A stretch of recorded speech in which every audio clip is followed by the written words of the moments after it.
Bonsoir à tous, bienvenue à ce flash d'information. Le président de la République poursuit sa visite d'État. Après Divo ce matin, le chef de l'État a mis le cap cet après-midi sur Lakota pour un autre meeting. Il a lancé aux populations un message de paix et de réconciliation. Le président Alassane Ouattara leur a fait la promesse de poursuivre les travaux de développement dans le Logui-Bois, notamment le bitumage de l'axe Divo-Guitry, une voie de 90 km avec un coût de 50 milliards de francs CFA. Je vous propose à présent un extrait de l'intervention du président de la République au meeting de Divo ce matin. Cette visite d'État est l'occasion pour moi de venir faire un état des lieux, de voir ce qui a été fait, ce qui a été accompli et ce qui reste à faire pour le développement de cette belle région. Notre ambition est de développer le département de Divo et toute la région, toute cette belle région. Et je peux vous dire que nous avons déjà investi plus de 51 milliards de francs CFA dans la région du Logui-Bois. Oui, 51 milliards de francs CFA, dont 21 milliards dans le cadre du programme présidentiel d'urgence. Comme vous le savez, ces investissements ont permis de procéder à l'extension du réseau d'eau potable dans la région, même si cela n'est pas totalement fini. Nous avons également procédé à la construction de 372 salles de classe et de 2 collèges, à la distribution de 521 000 kits scolaires et près de 648 000 manuels et à la fourniture de près de 6 000 tables-bancs dans la région. Nous avons également procédé à la réhabilitation de la maternité, du dispensaire, du laboratoire et du bloc opératoire de l'hôpital général de Guitry, ainsi qu'à l'acquisition d'un groupe électrogène et une ambulance pour le CHR de Divo. J'ai le plaisir de vous annoncer que dès le début de l'année prochaine, nous allons procéder au bitumage de la route Divo-Guitry.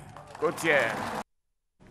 Voilà, nous reviendrons à 20h sur cette visite d'État du président de la République dans le Logui-Bois avec nos différents envoyés spéciaux. Le forum Expo Milan 2015 se poursuit en Italie. La Côte d'Ivoire, qui participe à cette exposition, organise depuis hier un forum ivoiro-italien. L'objectif est affiché, attirer les investisseurs, promouvoir la destination Côte d'Ivoire. Nous y reviendrons dans la grande édition. Face à la presse hier, le directeur général des cultes a annoncé le retour des pèlerins ivoiriens du Hajj 2015 et le premier vol est attendu ce soir à 19h. Des dispositions particulières ont été prises, nous explique Hugues Véblé. À 19h20 ce mardi seront accueillis les premiers pèlerins de retour d'Arabie Saoudite.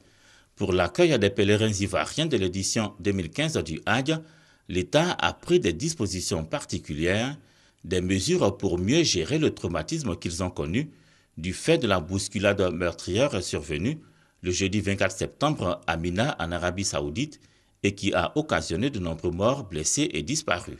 Médecins, traumatologues, psychologues et autres seront donc mobilisés à l'aéroport Félix Houphouët-Boigny. Des dispositions spéciales ont donc été prises pour garantir un accueil adapté à l'état de nos différents pèlerins, surtout des personnes blessées ou traumatisées par l'événement.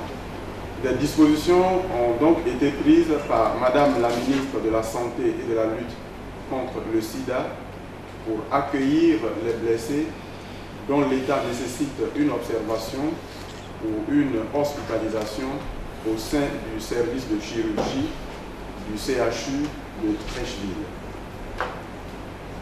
Elle a également, d'une part, instruit la pharmacie de la santé publique pour le ravitaillement des équipes médicales en médicaments. La grande mosquée de la Riviera servira de centre d'accueil pour tous les autres pèlerins.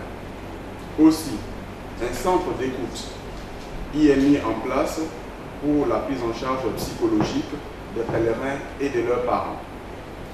Tous les numéros communiqués à la population restent ouverts pour plus ample information.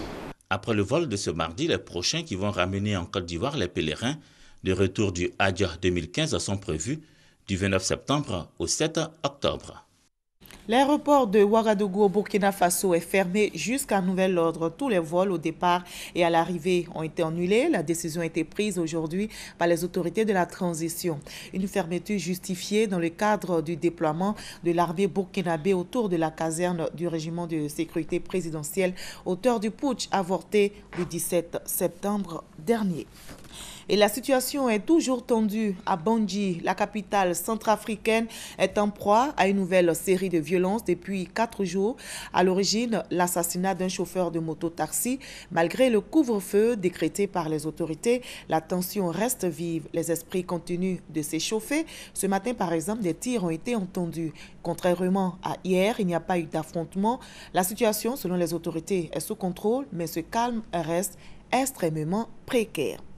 On va terminer par cette nouvelle. Dans le cadre des enquêtes des biens mal acquis, des propriétés du clan du président congolais Denis Sassou Nguesso ont été saisies par la justice près de Paris. On se retrouve à 20 h.